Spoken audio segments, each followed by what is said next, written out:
Hello, it's Sunday, April 18th, 2021, and this is The Truth as We Know It. We're here to reflect upon the current media, current events, and other things that affect our political thinking and our politics. Our goal is to look beyond the headlines and beneath the headlines to explore the foundations of our political leanings. I'm Michael Price in Louisville. I'm joined by Dustin Price in Chicago, Steve Smith in Louisville, and Paul Moffett in Louisville.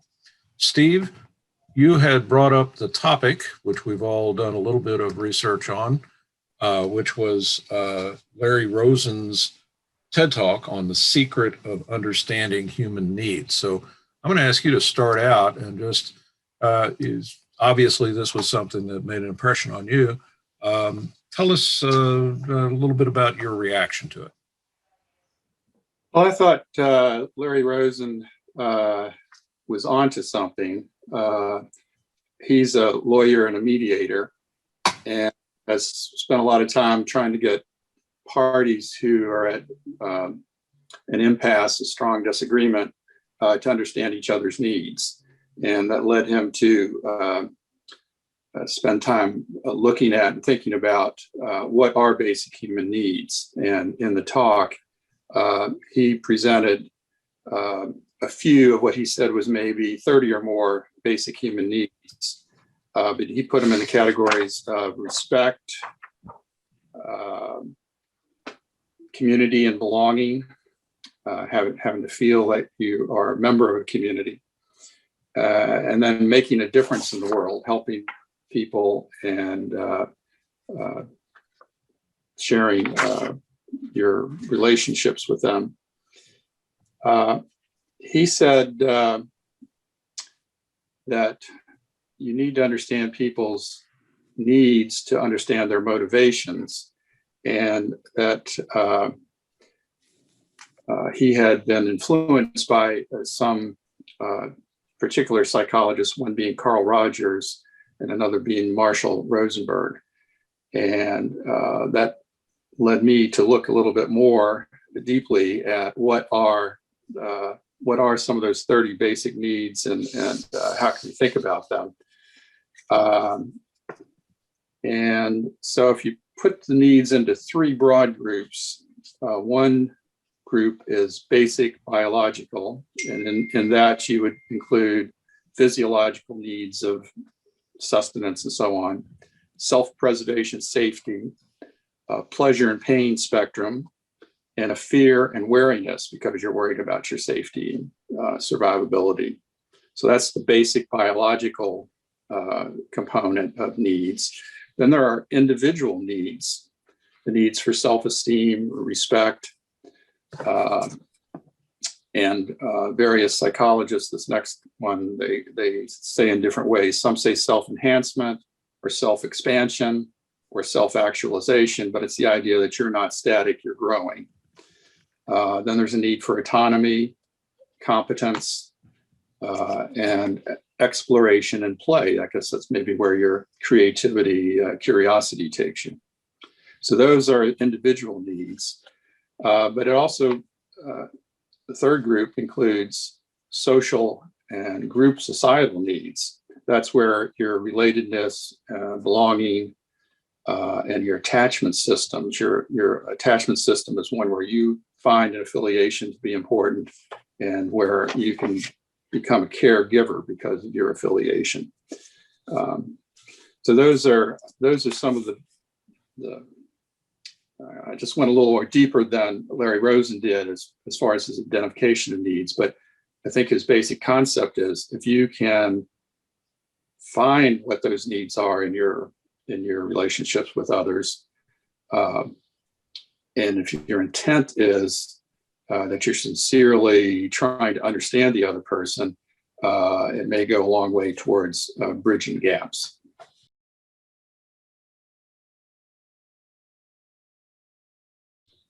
Dustin, you were saying that you thought this was a good follow-up to what we were discussing last week, in the sense that we were asking, how things, what's the nature of our, I guess, of our inquiries, but this is more a how-to. Right. There is when we're looking at all of, are thinking about this stuff, and that's great, and more of I also use the word academic thing, but we need it to actually connect to a real thing to make it more real. So like in the heat of the moment, how do I do this? How do I build this habit? There's one thing of just thinking about versus doing. And this is so interesting. One of the catchphrases that I've been incorporating in myself was sometimes it's the messenger, not the message. And in light of this talk, it was an interesting notion. It's not about the argument, but it's about the need. So a lot of times when I'm in a thing, I'm like, well, this is how I constructed it, and these are my facts and conclusions. What is wrong with you? How can you not see this? And I'm not arguing the facts. I need to remember I'm talking to another human being. I'm not doing a math proof. I'm not working on a computer. This is another human being. So how do I do that in the moment? How do I make my understanding and empathy real? So that's kind of where I was going with that. Paul, the one thing that Dustin had mentioned also was the idea of making positive statements rather than negative statements, and how it was more effective to tell people what you believe in rather than critiquing what they believe in. I don't know if that is something that you've given more thought to, but even beyond that, what's your reaction initially to Rosen's presentation? My initial reaction was, boy, have I seen this before. And not from him, but from somebody else. In the world of being in social psychology, this is bread and butter. You get it all the time. How to do this, to make people do that, how you do that. Personally, I like Carl Rogers a whole lot, and if you don't quite know what that is, he's the answer a question with a question guy, which can drive people crazy when you do it. But if they don't see, they don't know what you're doing, it can be very effective. Yeah, I don't know. I mean, I get like, how much time do I have to go through these many different ways of saying, pay attention to other people, okay, and keep your mouth shut. And, and you're going to go, you're going to find out a whole lot of things. And what you may find out is you don't really want to know a whole lot of things about somebody. You may decide, I don't really care, which is another problem all in itself. But it's not all to that point. It comes down to that. TED Talks are like, what would be an analogy that would say, here, this is something fairly not real deep, but it has its uses. All right. And basically that's it. If it appeals to you and you like what he says and think you can apply it here and there, great. He didn't say anything that's going to cause anybody too many problems, aside from people who don't like to be questioned. And there are those folks. But mostly it's about listen, and listen. So it's a sermon, not a law. Yeah, well, something to that effect. So yeah, a long time ago, quit trying to sermonize with anybody. It's mostly people don't pay attention. And I do know if I want something, I start asking questions, and that usually gets me what I want. And that's kind of what I think about it. Yeah, one of the things I'd like to ask everybody is for examples, and I'll start off by saying that one of the things Rosen mentioned in his presentation, was doing the dishes and having his wife stand over his shoulder. And Dustin and I were mentioning that before. That has happened to me literally, that there are a lot of things that, when you're living with someone, everybody has their own way of approaching things. And you learn, I think, if you're successful, you learn when not to make a big issue out of something.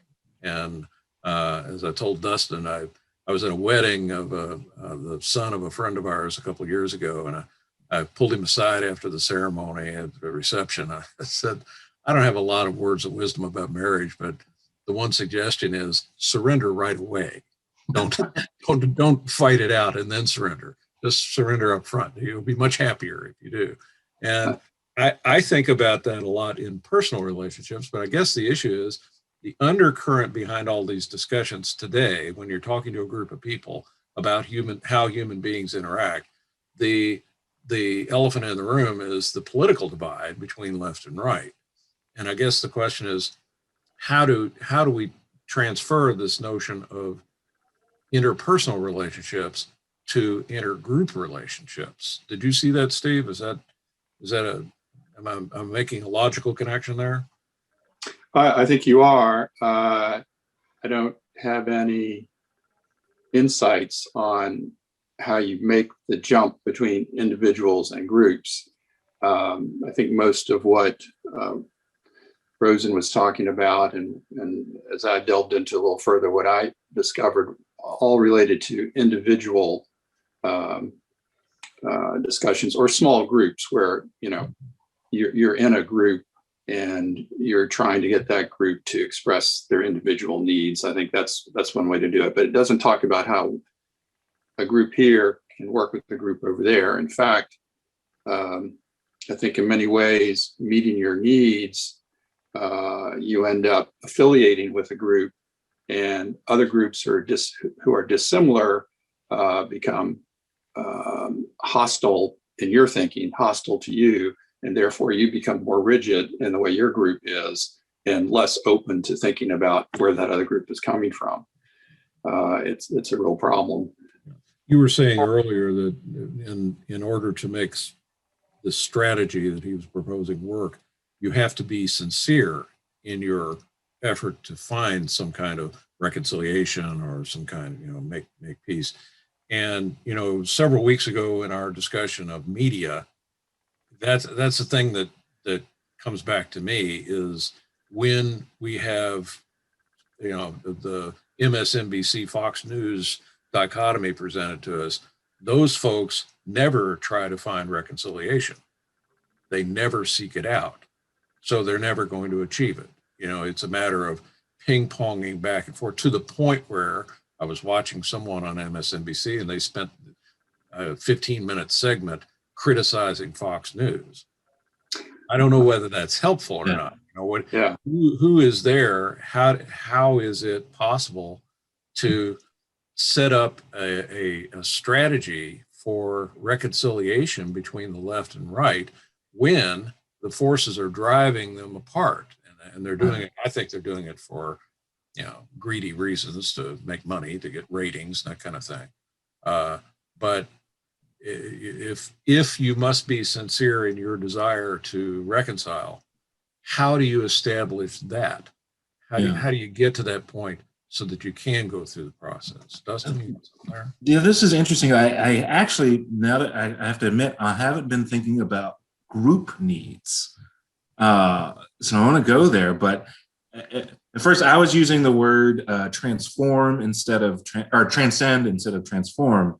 This idea of, and I learned this a long time ago, if you are comfortable in your opinions, and basically if you have put in the work to determine what your principles are, then at least for me, it was easier to, okay, well, I'm just going to stop thinking about what I want. Like, I'm going to put this over here. I'm secure enough to know that it's okay. And I can go dive into some argument against it, and I'm not going to threaten myself. I can put it over here, and now I can think from your point of view, because now I have the courage and the strength to explore something else without it being threatening. I've already formed it. So the kind of thing is on group needs, the triggering thing, and that's, I don't know where I'm going, but it was the ethos. So if we keep saying what we're for, and as a group, we want this, so we describe what we're for. And so it's this ethos of compromise or something. Again, this is very new to me. Then that's the thing that brings groups together, where the ethos is we're going to find a way to find a new paradigm, or we're going to find a way to fulfill some personal needs, kind of thing. So one, I have to separate myself and be confident to question myself. and then kind of circumnavigate the politics altogether and say, okay, what do we all want? You know, we all want respect and we all want purpose. I'm like, okay, well, let's do that together, knowing that whatever you come up with is good for you and it actually doesn't threaten me.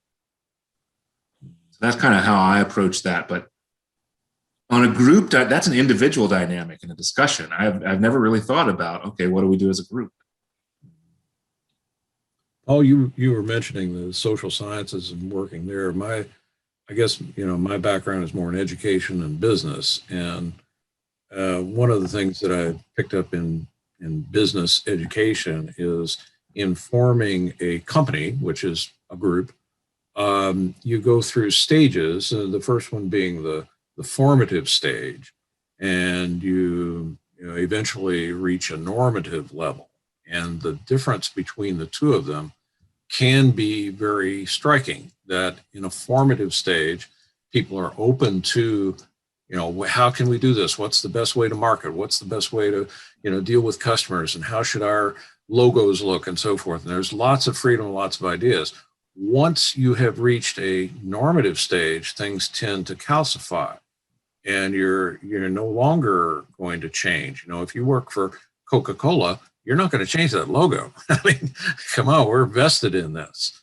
And it could apply to any other group as well, political groups, churches, whatever. Is that an experience that you see in the kinds of formations you've been involved in? I don't know if that's I want to probe that idea again of how groups change, how the nature of the group changes.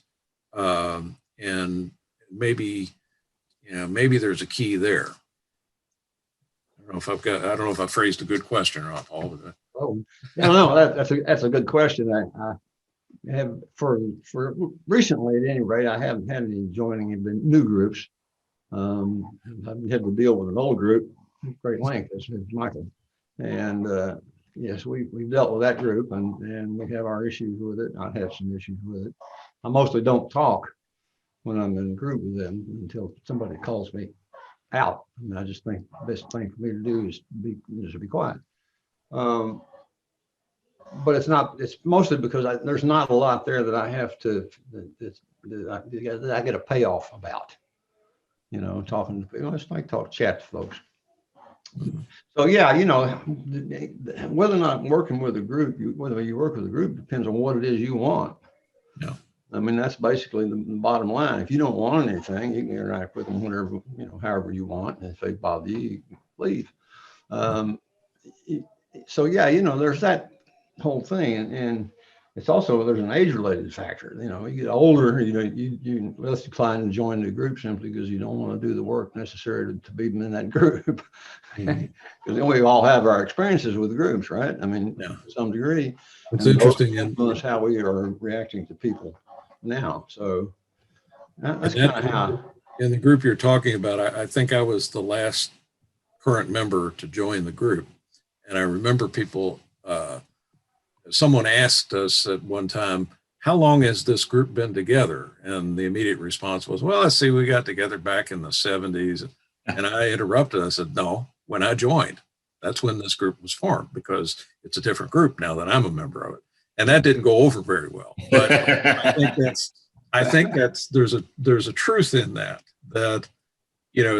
the Republican Party today is not the same Republican Party that it was certainly in 1860, but also in 1960. It's a different thing, and it has to do with who's joined and who's left. So there is a change in a group that occurs with different individuals.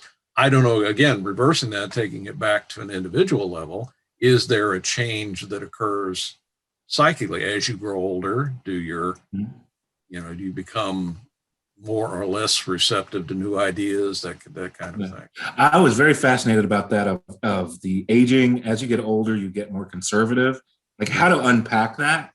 And it just kind of flashed to me of like, you, when I'm saying you, and I'm not you three, but just the you in general, you don't get more conservative. It's like you've established yourself and the world has changed So the world moved this way and you haven't. And why, it's like, well, you spent a lifetime, you're not going to start out. It's actually impossible for you to really start over. You're not going to become 5 years old again. It's like you're here and the world moved. So it looks like you changed, but you haven't. And so that's why a lot of older people get more resistant. And it's happening to me, and I'm sure it'll happen in the next 40 years because it was just, the world has moved on. So I like that. Steve, you were talking about in your work, you were involved in transitioning and changing how people approach medical records and so forth. I know in my own case that there is a reluctance on practically everyone's part to adopt that new thing, that new technology. And I always felt like, I guess a lot of it has to do with working in computers, because during my lifetime, there were tremendous changes that happened with computers, particularly in the 80s. It was really transcendent. So, Paul, I think you can relate to this too. You learn a language, you learn how to program in a language, you get pretty good at it, and then suddenly there's a better language, a more efficient one. So you hang on, hold on, and try to do your old stuff, or do you say, well, screw that, let's go to the next one? And after a while, for me anyway, I grew to expect the change. The only constant is change, that kind of thing. But I was never overly invested in one thing because I knew something else was going to replace it. So a big thing was wired versus wireless, especially in schools. We invested a lot of money in wiring in schools. I can look back now and say, well, that was a waste of cash, but you didn't know. But as I said, I'm anticipating the change. And I think a lot of people have problems with that. They don't want to see the change. They don't, and I think that's an undercurrent of behind particularly movement on the right, that, white supremacists are not trying to do something new. They're trying to hang on to a system that's antiquated and so forth. So I guess that the notion of change, is that something that can we apply the same thing to an individual and a group regarding that phenomenon, changing circumstances? As you were saying, Dustin, I'm not changing, the world is changing around me. How does that affect the group dynamics as well as the individual? That's interesting to approach. Now, when Larry Rosen was talking, there's a thing called IFF in the military. It's the identify friend or foe. Right. And so you can tell if that other ship, you need to shoot it or welcome it in the conflict. And if we start looking at these personal needs, like it's what we're doing, it's the fight or flight. It's like we're identifying if this is good or bad. And so, and I don't have an answer. This is more of a question of, if we consider change as a friend or foe, I can see the conservative mind. I have a better understanding of how they can see it as a foe. And I kind of see how could they see it as a friend? I want to see change because I recognize that injustice is in the system, but where do I think change is bad? I have to think about that. But like, how can you reframe it where a conservative thinks change is good? Mm-hmm. I don't know where I'm going with that, but the friend or foe thing and the personal needs, mm-hmm. It's interesting. I don't know. No, in introducing new technology, which is something I did for a number of years, getting people to use their first computers and that type of thing. I look back now and realize that some of the things that I didn't do might have made me more successful. I seem to have focused on why I thought computers were good, and why I thought this was the thing that should happen. Whereas the people I was dealing with were saying, why the hell should I change? Why do I want to do this more work? I've already figured out how this goes. Why do I want it? What's my reason for shifting? Steve, did you encounter the same phenomenon of, trying to convince somebody that they need to consider a different way of doing things? Oh, exactly. but then there were some people who gravitated towards it, who were the early adopters. And I think their peers maybe saw them taking advantage and have the change work for them. And I was interested in the change and the change process and being a part of it, and volunteered to be involved in some of the changes. And I didn't know it at the time, but it turned out to be a good career path, to just not stay in one place, but to keep learning new skills and taking things in new directions. I don't know how a personal preference like the one I had for change could be picked up by someone who is less enamored with the process of change. Mm-hmm. Mm-hmm. Paul, I don't know. Is it a matter of them just decreasing the fear and anxiety to openness to change, or is it something different? Paul, you might know more about that. Change. Well, chasing computers around is tiring. No matter what you do, I mean, good Lord. And especially if you have an actual serious problem with your stuff, with your gear or with your code, and then you're in a position of having to go back and fix it all. And by that time, somebody else has come along with something also new. So that the problem, the whole business with the internet and digital forces, period, is we are being swept along with them, regardless of whether or not we think it's a good idea, a bad idea. We're stuck. Here we go. We're not even sure, and I'm not at all sure that we can keep up with it. I think you have to be, more and more I can see that, it'd be really handy if I'd been doing this since I was 10. I might be able to really hang in there, see, but now, kids are doing that. They don't think anything about it, which is appropriate. But there's always somebody going to use that. There's where we get into the problem when dealing with a group. Somebody in that group was going to take advantage of it, and then everybody else is going to be pissed off about it. And so yeah, I mean, the more we think on this thing, and the more tangled up it gets. So you start looking and trying to understand it. Well, the first rule of understanding is understanding. You got to get it to the point where you know what it is you're talking about. Yeah. And then you can do something if you can understand what's going on. And if you can't understand it, then people are just hanging on. Yeah. And you're not really going to be changing their mind about some particular thing. They're going to just say, no, I don't want to deal with it. It's interesting. I hadn't thought about this before, but the four of us share in common that experience of introducing new technology, and something made that appeal to us.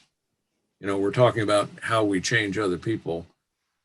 What do you think was behind your affinity for doing things differently, doing things with the computer as opposed to doing them, on paper? What a real quick answer. I've always had it as I'm not afraid of it. I was around it. Mm-hmm. So I love problem solving, just like most people, men in general. And this was a way to do it, and art and creativity, this was a way to do it. And it was just it was familiar. So that was it. Generate fear. Yeah. Was that the same for you, Steve? Was that, you had a natural kind of affinity for this because you weren't afraid to dig into it? Yes, that's certainly part of it. I think the problem solving was also where I was. Problem solving, efficiency, taking steps that were very slow, labor intensive, manual steps, and having them be more automated. Not too long ago, I took a look back through some of my files, personnel records from my work experience, and government employees, you get a lot of training opportunities. And I have a certificate in there for training on word processing. Okay, so pre-computer, I was helping You're a saint. I was helping the secretary in our, because an analyst, a professional, didn't have a word processor. The secretaries had the word processors, which was a step up from electric typewriter, right? Now, the secretaries didn't think it was a step up because they knew how to use electric typewriter. And, you know, if you made a typo, you put the whiteout on it, you fixed it. And that was a real issue getting the word processor to go. So at the time, I mean, I was helping a group of people, but everybody who was an analyst was in my same shape. You would handwrite the document, what it is, a letter, memo, whatever. You'd handwrite it, hand it to the secretary, and they type it on the electric typewriter, or now type it into the word processor. And that at the time was supposed to be a little easier because when you needed to do an edit, they could just go and edit and re-put it out. Well, again, this was not a great deal for the secretaries because now they had to learn all this new stuff and they couldn't do it as fast as they used to. And it was a problem. And even some basic things like, okay, they were using the floppy disks. The secretary's typing stuff, saving it, comes back to me. Okay, I need to edit it. She goes to get the floppy disk, put it back in, and the file's corrupted. How did that floppy disk file get corrupted? She used to use the magnet to put it up on the side of her. Whoa. A little sticker on the side. So, you know, while we're talking about the computer systems, because we've delved into them, you also have to think of it as part of a environment, a social environment, as you're making the change. It's not just what the computer can do and how it can be efficient. I mean, I thought spreadsheets were the best thing that ever came out when you know I was doing budget things, and I can now do it in a spreadsheet. Oh my God, that was great. But that's just my part of it. You got to think about the whole system if you're trying to implement a change. Yeah. And it's, well, folks, we're all in this together. How are we going to work through this? What do you need? What do I need? What's the organization need? What does our organization need versus other organizations? There's a lot to it. Yeah. And any human system's going to have a few flaws. Well, one of the things I mentioned before, the idea that, you know, when you join a group, it's a new group. When you introduce a new technology into any environment, it's a new thing. And I give a couple examples, and Paul, I want to draw on some of the things from your experience in this. For example, when the pandemic struck, people were feeling very isolated. What we're doing right now with Zoom has had a tremendous impact. Steve, the impact of spreadsheets back in the 80s, Zoom eclipses that. What people have learned to do is amazing. Within a year, we have probably the majority of the population who've learned how to use a pretty advanced technology, and they've adopted it. It's like, oh, sure, we'll do a Zoom meeting.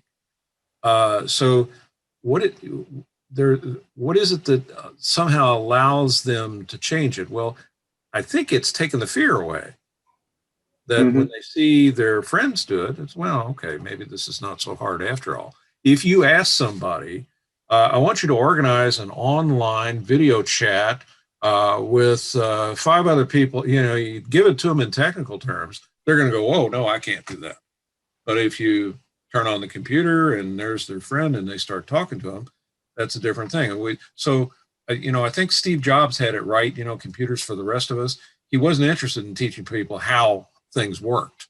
It was more, just use the damn thing, you know, use your iPhone, use your iPad. Paul, your experience, Steve, for your benefit, Paul published and still publishes Louisville Music News, and he went through a transition that I observed going through from publishing a paper to creating a website. And tell us how did that affect not only you, but the people who were working with you, the writers and the contributors and maybe even some of the sponsors went from an analog to a digital environment? Well, first of all, I started using databases way back, early 90s, because I had, and had subscribers, and I had to send it to them, and I had to print out labels, and that, that was a whole lot easier to do with the computer. So I was doing that early on, and the woman I was working with, she was extremely fast as a secretary. She could type 120 words a minute like nothing and make no mistakes at all. But the computer was just this horrible thing that she just did not want to deal with. And I'm like, well, come on, Gene, we got to learn to do it. And so, from that point on, for that paper, all the time was spent learning something new to do, either in terms of the layout, change that. What kind of software can I do to change it? Who am I going to take this to? What printer was going to do this? They'll have a printer out there, and these were doing web presses. So they had to print stuff up. They print first, they shoot the picture, and then they make a plate for it, and then they run the whole thing. And that unfortunately I didn't have to do that, although I was building the plates themselves for them to print, because that application was out there for nothing. Most people would use PageMaker. I had a thing called Scribus, and it did the same kind of thing. So yeah, and for me, this has always just been chasing these nice toys. These are all toys. Lots of fun things to play with. What do you want to do? Ask it. And that's what, for me, give me Google. Love it. I want to know how to do something, ask it. And you'll have all the answers you can possibly use. And of course, then it becomes a problem to fix which one of them is actually the one that will do the job. But at least you have some passing thing there. So that's, when I got to the point where the advertisers weren't giving me enough money to keep doing as print. Then it was no difficulty. Everything I'd been doing, when I finally went to a digital format, I lessened my workload. Mm-hmm. I had it already on there, and I was printing it all out, and all I had to do was to just put it online. And I'd already built a website to put it online with from way back, so people could, because I could see, I knew right away that this was going to be a big deal. All these things are going to be online, and the only way that you can deliver them efficiently was with the database system. Yeah. So that's kind of how I got there. Yeah, and it's still up there. Right now it's crashed and caused me a little problem. I got to go figure out what's wrong. Which is also good, because I'm always still have to fix things. That's basically where that's at. I have not stopped, except for this particular little year has really kind of set me back in terms of doing anything, because it's like, what are you going to do? You can't do much. You got COVID has slowed everything down, and you can't really do things, and you don't get paid for them either. So I'm kind of now starting back up, where I can actually make it do things and getting it out there in the world. I think there's something about these experiences, this experience of introducing technology, because that has by far been the greatest change that's occurred within our lifetime. And how people have dealt with that change might be an example of how we can facilitate change in other areas, particularly in political areas, but also in education. Now, Dustin, you're working at Roosevelt University. And although you're not directly involved in the pedagogical part of that, you're in an environment of education, and that's where I spent a lot of my time as well. And as I said, with these Zoom meetings that have happened during the pandemic, there have been a lot of changes, and not all of them positive, but a lot of very positive things. And maybe you can help me out with this argument. I'm talking with people here in Louisville who are involved in our school system. And I'm telling them as loudly as I can and writing them and saying, you need to analyze what has been happening during the pandemic with the children involved in your schools, because for some of them, this has been a much better process of education than going to school every day. I mean, if you can imagine a kid who is made fun of at school or ostracized at school for whatever reason, the way he looks or his, whatever, being on a computer is a safer place for them. And I can give an example. My own grandson was having lots of problems last year, behavioral problems, because he's a smart kid. He was bored. He didn't want to pay attention. Well, this year he is well organized. He's got straight A's. Everything's going great.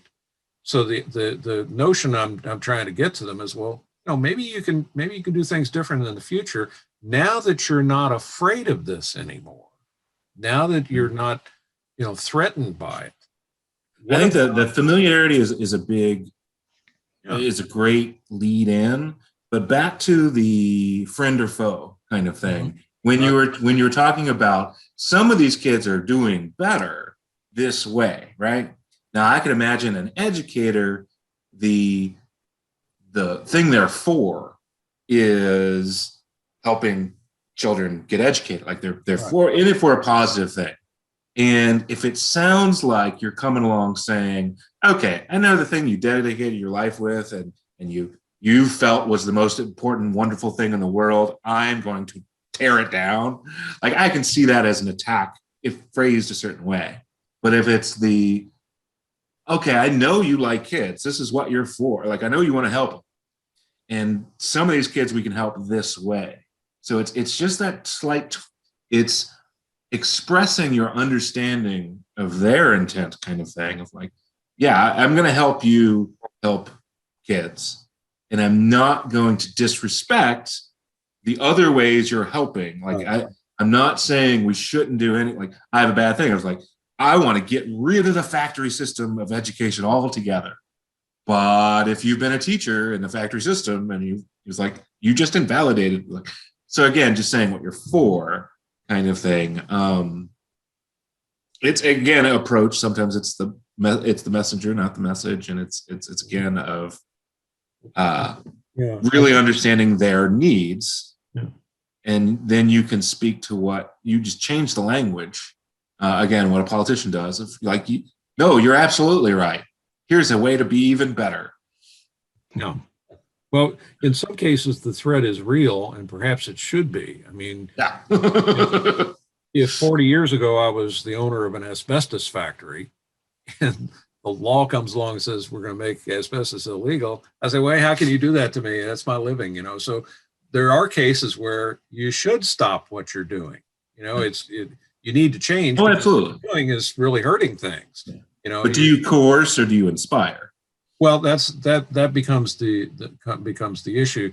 Steve, back to what you were talking about, I think last time, about this process that Jonathan Haidt mentioned of having the groups pool their money, and then we eventually shifted to a punishment, which got things done. There are some cases where you have to punish people for not doing what the desired outcome is.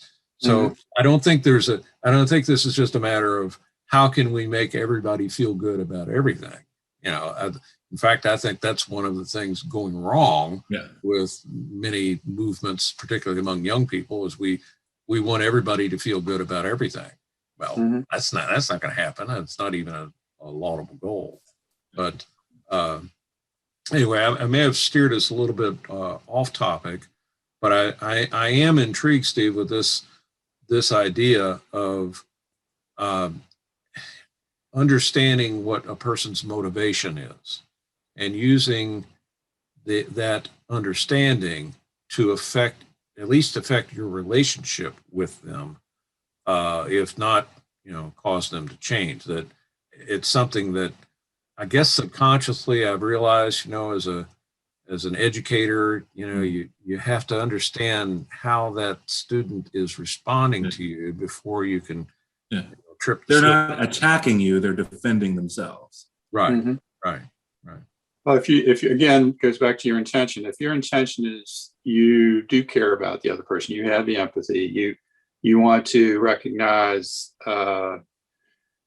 the person in them, the life in them, then you're going to care about what their motivations are. And hopefully that comes across and you're trying to discover what those motivations are. And Dustin, I think your idea of talking about what you're for is a way to lower the threat that you're presenting to them is a good one. Because I think to get the understanding, you really have to be non-threatening. You have to come across as somebody they can trust.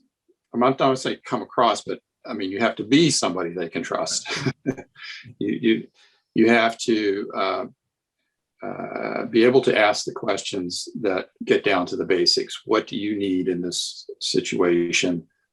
You have to be able to express your own needs. What do I need in this situation?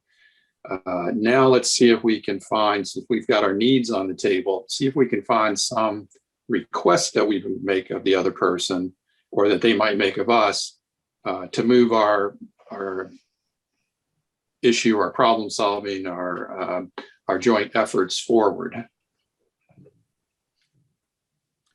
Well, this has been good today.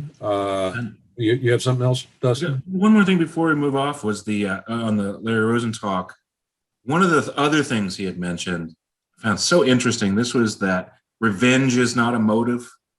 You know, it's I'm going to seek out vengeance in a way for you to understand my pain. And of course, he says it much better. But that the revenge isn't the motive; it's the I have pain and you're not hearing it kind of thing, and which led to understanding is not condoning. And this was a big thing. And my personal example you asked first was, I remember on 9/11, sitting in there, and of course, I'm in Chicago, not New York. And the first thing I did was write a letter to the American people, basically asking them not to overreact. That's kind of what I did. Everybody was like this. I was responding to everybody's kind of fear, and I was anticipating misuse of the fear because I've seen it before in government. And I'm like, well, we've seen this before. We know what's coming if we're honest about it.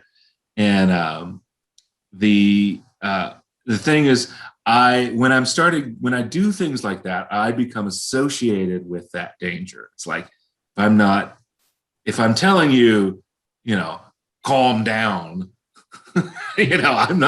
I'm on the other side. It's like, even though I'm not part of the other thing, I'm associated with that. And it was this, I'm not condoning terrorism, but they did say the three things that they did it for. And it wasn't because they hated our freedom. It's like they listed it out, and everybody kind of forgot over that part of stuff. And two of those things were, if not reasonable, maybe not reasonable or justifiable, but still worthy of discussion. Maybe we shouldn't have troops in the Middle East. I don't know. But this whole idea of the revenge is not a motive. You got to go deeper and deeper. And just because I'm not railing in your manner doesn't mean I'm your enemy. No.